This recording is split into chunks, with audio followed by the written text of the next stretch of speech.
Hey there, everybody. Hope you're doing well today. Happy Wednesday. This is Earl Bryant coming at you from the gloriously sunny New York City suburbs of Long Island. And it's time once again for Pearls from Earl. This pearl is kind of a take on a very famous Shakespeare line from the play Hamlet, which goes, "To be or not to be, that is the question." I tweaked it a little bit. It's called, "To hustle or not to hustle. Here's my answer." It's also inspired by a talk that I heard recently from a very top flight business leader, very successful in her own right. And she talked about the difference between mission and hustle. She did an excellent job breaking it down on both sides. And if you want access to that training that she gave, just reach out to me and I'll be sure to pass it on to you, because I do have access to that link. Now, she did talk about the different reasons for mission versus hustle and why they're different, and how important it is for you to know the difference between the two. I'm not going to rehash what she said, but I am going to speak on a part of her talk that struck a chord with me because it had a lot to do with my own personal life. You see, I have been part of youth sports, or part of sports. I've played sports since the age of 9. I've been involved with sports for a very long time, whether as a player or as a coach. And I played baseball, softball, football, soccer, a little bit of basketball, different kinds of hockey, whether it was floor hockey or roller hockey or deck hockey, all these different things, mainly organized sports. And I found a common theme in virtually every sport I played. Not so much during practices, but mainly during games, in the heat of a competition.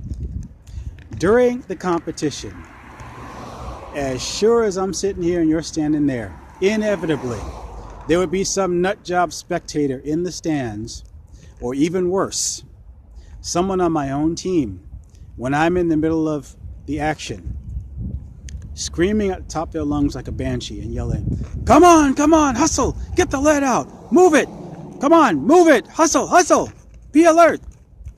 All this stuff, just speaking at the top of their lungs. I'm not going to scream right now because I start coughing, but I think you get the idea.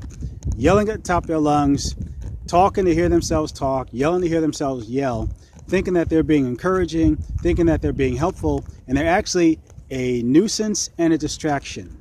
And they're very, very discouraging because it keeps your focus away from what it is that you're trying to do during that competition. Now, in fairness and full disclosure, when I coached, unfortunately, I was guilty of doing the same thing until I learned better. You see, as part of my certification program to be a coach, many years ago, I read a book called Why Johnny Hates Sports.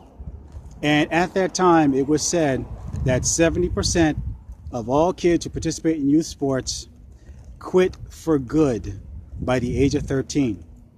And there was one overarching reason for their quitting, and it was really very simple. There was no more fun. It wasn't joyful. They didn't enjoy it. They forgot all the reasons why they got involved in the first place, and I'm pretty sure I know why. It's because of all the grown-ups and all the rules and all the rigid activity and all these different things where people literally sapped all the joy out of their involvement, and it was just no fun anymore, and they didn't like everything that was involved with it because they really got involved to play, have fun, make friends, and all that got taken away from them because they were told to behave like little ladies and gentlemen and be little pint-sized adults, and they just want to be kids. And they took all the fun of it out, took all the fun away.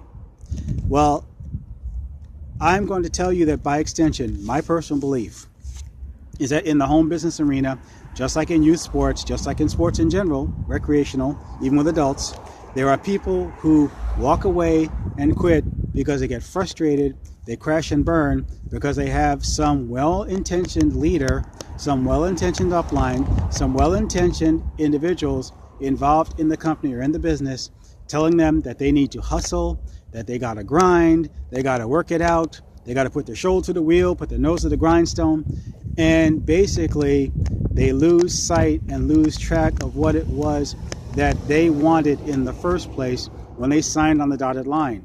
Because you see, many people sign on the dotted line because they want a way to improve their lives and they want to have the opportunity to enjoy their lives in the process. Well, a lot of that joy gets taken away from them by people who get so focused on their own goals and trying to hammer on their people to help the leader achieve the leader's goals, that they forget that the people in the group on the team have goals of their own. And when they hammer on them and yell hustle, grind, sometimes it almost seems like a bait and switch, because many of these people are drawn in by the possibility of being able to do the business on a part-time or spare time basis. But once they sign on the dotted line and go into training, then they're told something like this: well, if you really want to make the big bucks, then you got to hustle, you got to grind, you got to eat, breathe, sleep this, you got to do this 25, 26, 27, 28 hours a day. You got to show your plan 6, 7, 8, 9, 10 times a week. And all this stuff that they're not ready for, and they're overwhelmed, and it's too much for them. Because that is not where they are, that's where the leader is. And the leader, as well-meaning as he or she is, loses sight of the fact that these people got into the business for their own personal reasons, not to help the leader reach their goals. And the leader forgets what Zig Ziglar said, which was, you can get anything you want in life if you help enough other people get what they want. It's about your team's goals. It's about your people's goals. You have to keep them in mind if you want to help them. And if you're constantly hammering on them and saying hustle, hustle, hustle, grind, grind, grind, they may be giving their best effort, but if you fail to recognize it as such, they're going to get discouraged if you don't put a lid on that, because you got to learn how to give credit where credit is due. If they are making that effort, you have to recognize it, because people want recognition in a lot of cases more than they want compensation. They'll take the recognition first, because if you recognize them, they'll keep going. I learned from my own children when they were at a young age and growing up, if I took the time to recognize the good work they did, and yes, they're not perfect, they're still not perfect to this day, but if I recognize that they made an effort, then they will make another effort and they'll try to do better the next time. Because what I learned from my children was this: the behavior that gets rewarded gets repeated. I'll say it again. The behavior that gets rewarded gets repeated. The great Ann Landers said this: children tend to live up or down to the expectations placed on them by their parents. Well, I have news for you. The people on your team are going to live up or down to the expectations placed on them by their leaders. So if you set the bar high, that's great. But you need to commend the fact that they're reaching for that bar. Don't harp on the fact that they missed it. Focus on the fact that they reached for that bar, and then commend them for getting closer and closer and closer. You'll keep them in the game. So don't get too caught up in all this thing about hustle, because you don't want people to get any impression at any time that they're not doing enough, that they're not working hard enough, that they're not reading enough, that they're not studying enough, they're not applying themselves enough. Commend them for the fact that they're applying themselves at all, that they're making an effort at all. Cheer them on, encourage them. Be that person who helps them get to where they want to go, so that they in turn will ultimately help you get where you want to go. So if you want the answer to my question, to hustle or not to hustle, my thing is, don't focus on hustle. Focus on congratulating them and commending them and recognizing them and acknowledging them for the work that they do, because at the end of the day, it's the behavior that gets rewarded by you that will be repeated by them. And then you'll move on by leaps and bounds, not only individually, but as a team, them and you. And that is today's Pearl from Earl. It's my hope you got some value from that. And if you did, like, share, subscribe, give me a thumbs up. And if you want that information about that other video that I told you about, reach out to me and I'll be happy to pass along that information to you so you can hear that training, because it's awesome. And speaking of, if you want an opportunity to meet entrepreneurs and business leaders like her who can show you how to fulfill your mission as opposed to just getting your hustle on, reach out to me and I'll be happy to pass that information on to you so you can check it out for yourself.